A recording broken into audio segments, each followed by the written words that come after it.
So joining me on the line today was Nigel Farage, leader of UKIP. Always entertaining, always good to talk to. And in this interview, he tells me how David Cameron is supposedly worse than the devil. And I'm sure you can imagine it's pretty entertaining. And of course, he talks about Scottish independence as well, and UKIP's long-running battle to see the UK leave the European Union. In terms of UKIP, your party, why is it you think that recently it has grown in popularity? I think the key message is that UKIP has campaigned on long and hard for many years that were much ignored, and if they weren't ignored, mocked and derided, have now become mainstream issues in British politics that are unavoidable. And a lot of the electorate can see that we're the only party offering what they see to be acceptable solutions to these problems. Well, you say that, obviously, with David Cameron having said recently that if the Conservatives are re-elected in 2015, they'll offer an in-out referendum. Do you realistically... Yeah, but no one believes him. Well, do you realistically believe that Britain actually wants out? Because, I mean, no poll has really suggested that we all want out. And obviously, in 5 to 10 years, will we be out? Well, yesterday's Harris poll and the Financial Times showed a huge majority would vote in favour of leaving if a referendum was held tomorrow. Okay, and do you actually believe that in 5 to 10 years we will be out? I think this will come to a head much more quickly than that. I think that the British public, in their own minds, don't just associate Europe with cost, don't just associate it with a lack of ability to make our own laws, but increasingly they can see that it means open-door migration as well, at a time of high youth unemployment and a squeeze on benefits. And I think Cameron's attempt to kick it into the long grass won't work.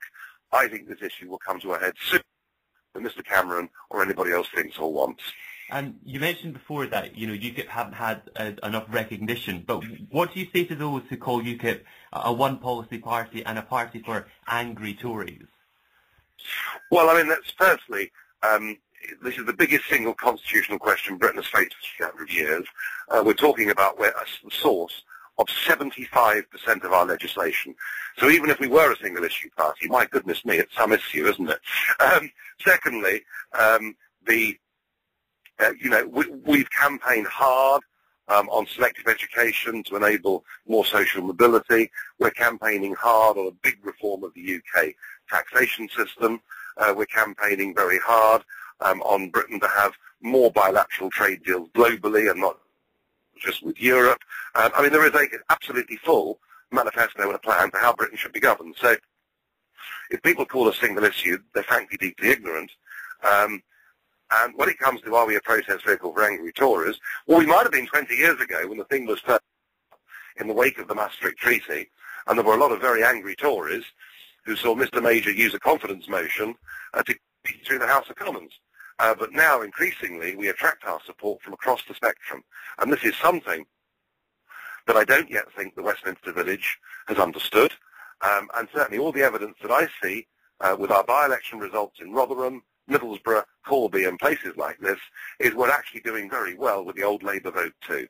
I mean, that's true. You've beaten some parties, but at the end of the day, there is no UKIP representative in the House of Commons. So, I mean, there must be a long way to go. Well, no political party in the last 150 years has broken through in British politics without either a regional or a socio-economic base. And so what UKIP is attempting to do is quite unique, incredibly difficult, and to think that we reached the poll ratings we have under a first-past-the-post system shows there is a remarkable amount of support for us out there in the country.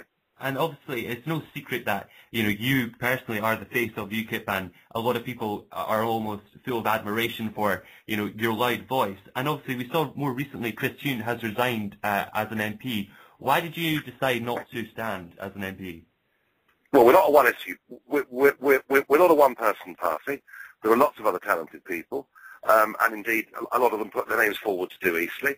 But also, my job this year is to lead the party into the biggest round of local elections the party has ever fought. We're aiming to fight 2,000 seats in the English County Council elections, and I've been leading that spearhead, and I should be travelling around the United Kingdom supporting those people.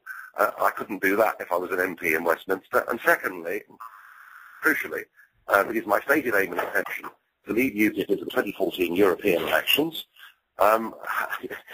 in which I think we have an opportunity of doing something quite remarkable. And again, I couldn't very easily lead that from the backbenches of the House of Commons. And obviously, so it's about priorities. Yeah, and where I'm calling you from now, here in Scotland, obviously we have the SNP, and another huge constitutional question for Britain is whether Scotland will leave or not.